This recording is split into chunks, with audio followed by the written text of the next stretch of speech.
Assalamualaikum warahmatullahi wabarakatuh. Saya Nada Fajra Putri dengan NIM 210200073. Untuk memenuhi tugas ekonomi mikro, saya akan menjelaskan kondisi mikroekonomi di Indonesia berdampingan dengan pandemi COVID-19 di sektor kuliner. Pengertian mikroekonomi. Mikroekonomi merupakan cabang dari ilmu ekonomi yang mempelajari perilaku konsumen dan perusahaan serta penentuan harga-harga pasar dan kuantitas faktor input, barang, dan jasa yang diperjualbelikan. Mikroekonomi juga meneliti bagaimana berbagai keputusan dan perilaku tersebut mempengaruhi permintaan dan penawaran atas barang dan jasa yang akan menentukan harga dan bagaimana harga pada giliran atau selanjutnya. Pengertian mikroekonomi menurut para ahli. Yang pertama, ada Adam Smith.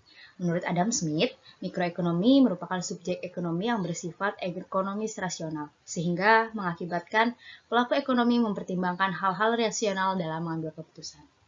Yang kedua, ada David Ricardo. Menurutnya, ekonomi mikro sebagai kondisi di mana para pelaku ekonomi memiliki informasi yang mengenai seluk-beluk sebuah pasar. Yang ketiga, ada David Moyes. Mendefinisikan mikroekonomi sebagai cara menganalisis keputusan yang dibuat oleh individu atau kelompok. Faktor yang mempengaruhi keputusan juga turut dikaji, serta bagaimana individu atau kelompok lainnya membuat keputusan. Yang keempat yaitu Maria Marchand. Menurutnya, mikroekonomi merupakan kajian terkait individu, rumah tangga, dan perusahaan mengambil keputusan dalam proses ekonomi. Ekonomi mikro melihat bagaimana perilaku dan keputusan yang menjadi pertimbangan dan mempengaruhi penawaran dan permintaan barang atau jasa tertentu. Faktor permintaan dan penawaran ini selanjutnya menjadi penentu harga, kualitas, dan serta kualitas barang yang dijual. Tujuan dari mikroekonomi sendiri ialah menganalisis mekanisme pasar dalam menentukan relativitas antara harga dan keterbatasan sumber daya. Yang ketiga yaitu ruang lingkup mikroekonomi. Yang pertama ada interaksi di pasar barang. Pasar merupakan tempat pertemuan antara permintaan dan penawaran. Pasar juga menjadi tempat di mana penjual dan pembeli dapat bertemu untuk melakukan transaksi jual beli. Yang kedua yaitu perilaku penjual dan konsumen. Keduanya memiliki sifat yang rasional, di mana penjual menginginkan keuntungan maksimal dan pembeli menginginkan kepuasan optimal dari segi kualitas dan harga produk. Yang ketiga yaitu interaksi di pasar faktor produksi. Dari sisi penjual, memiliki produk yang memenuhi kebutuhan manusia juga membutuhkan faktor produksi dengan cara membelinya. Sementara dari sisi konsumen membutuhkan uang dalam pemenuhan kebutuhannya. Yang keempat yaitu teori nilai guna. Teori nilai guna ini mempelajari bagaimana suatu barang menghasilkan kegunaan atau kepuasan pada konsumen yang membeli atau mempergunakan barang tersebut.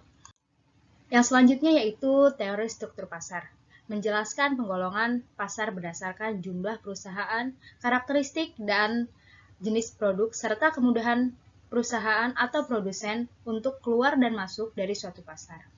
Struktur pasar akan dinyatakan sebagai struktur pasar yang non-kompetitif ketika terdapat perusahaan yang tidak memiliki kekuatan dan kemampuan untuk mempengaruhi jumlah barang dan harga di pasar tersebut. Sebaliknya, jika perusahaan memiliki kekuatan atau kemampuan untuk mempengaruhi jumlah barang yang beredar atau barang harga pasar, maka struktur pasar tersebut dikatakan struktur pasar yang kompetitif. Yang selanjutnya yaitu elastisitas harga. Elastisitas harga ini mempelajari bagaimana harga-harga suatu barang maupun jasa terbentuk di pasar. Harga ini mempengaruhi oleh beberapa banyak jumlah permintaan. Yang ketujuh yaitu industri. Industri mempelajari bagaimana arus perputaran barang dan jasa dapat terbentuk. Ia juga menganalisis barang produksi, produsen, konsumen, dan distribusi dalam hal memungkinkan rasional dalam pengambilan keputusan ekonomi. Yang kedelapan yaitu pasar input. Pasar input mempelajari bagaimana produsen dapat memperoleh bahan-bahan produksinya dengan biaya seminimal mungkin, namun menghasilkan barang atau jasa yang memiliki nilai jual tinggi. Yang selanjutnya yaitu tujuan mempelajari mikroekonomi. Yang pertama, untuk mengkaji mekanisme pasar dari beberapa faktor yang ada. Hasil mekanisme ini nantinya akan dapat mempengaruhi harga efek relatif barang atau jasa. Yang kedua, menganalisis kegagalan. menganalisis setiap kegagalan suatu pasar dan mampu memproduksi hasil yang realistis. Yang ketiga yaitu menjelaskan keadaan teoritis yang diperlukan pasar terhadap persaingan pasar sempurna. Yang selanjutnya istilah-istilah. Yang pertama ada pasar. Pasar adalah tempat berdagang bagi penjual dan tempat membeli bagi pembeli atau konsumen yang melakukan transaksi. Yang kedua ada penjual. Penjual adalah orang yang melakukan penjualan barang dagang dan pembeli adalah orang yang beli dagangan penjual. Yang ketiga yaitu ada harga. Harga adalah nilai uang yang harus dibayarkan konsumen kepada penjual untuk mendapatkan barang atau jasa yang ingin dibeli. Oleh sebab itu, harga pada umumnya ditentukan oleh penjual dan pemilik jasa. Akan tetapi, dalam seni jual beli, pembeli atau konsumen dapat menawar harga tersebut. Bila sudah mencapai kesepakatan antara pembeli dan penjual, barulah terjadinya transaksi. Namun, tawar-menawar tidak bisa dilakukan di semua lini pemasaran. Contoh transaksi yang menggunakan sistem tawar-menawar adalah pembelian di pasar tradisional.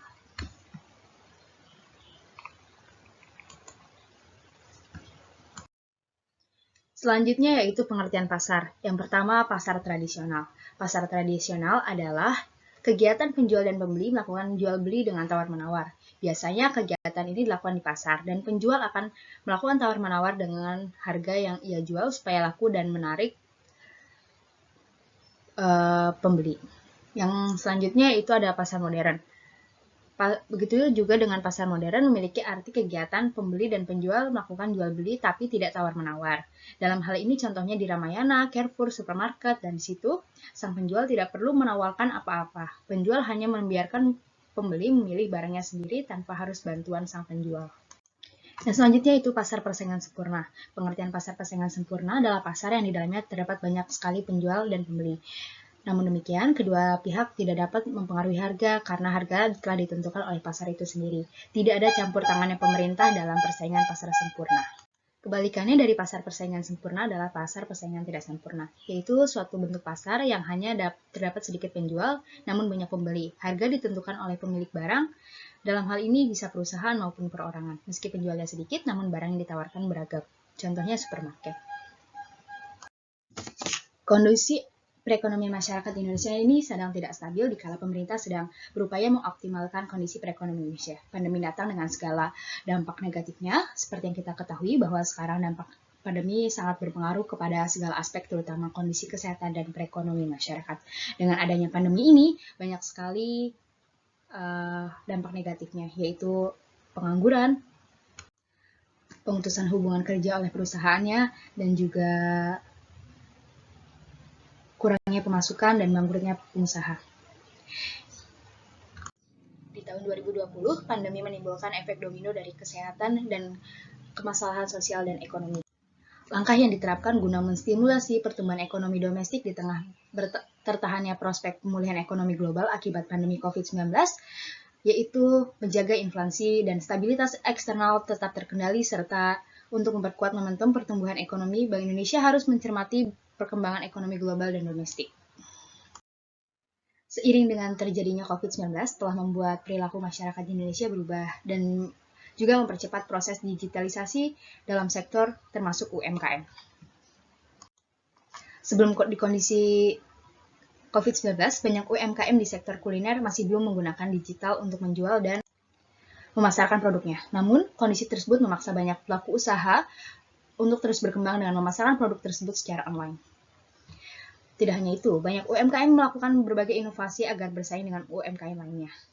Banyak pelaku usaha yang tidak menyerah dengan kondisi pandemi COVID-19. Hal ini dapat dilihat dengan upaya yang dilakukan dengan kolaborasi dengan berbagai pihak di kalangan fintech. Salah satu yang kasus ekonomi mikro pada pelaku usaha UMKM yaitu ada Bakso Aci Akang berkolaborasi dengan fintech. Saat ini UMKM diberi ruang digital untuk mendapatkan kemudahan di tengah kondisi pandemi. Salah satunya dengan memanfaatkan Gojek sebagai peluang untuk membuka bisnis mereka kembali. Kolaborasi inilah dengan aplikasi-aplikasi untuk memasarkan produk membuatnya kembali meningkatkan karena ia memanfaatkan ruang digital yang mana mudah diakses oleh berbagai masyarakat. Secara keseluruhan, bahwa pelaku UMKM yang bertahan hidup berdampingan dengan COVID-19 tidak hanya UMKM yang lama memanfaatkan digital saja, tetapi juga pelaku usaha yang baru tumbuh di tengah pandemi COVID-19.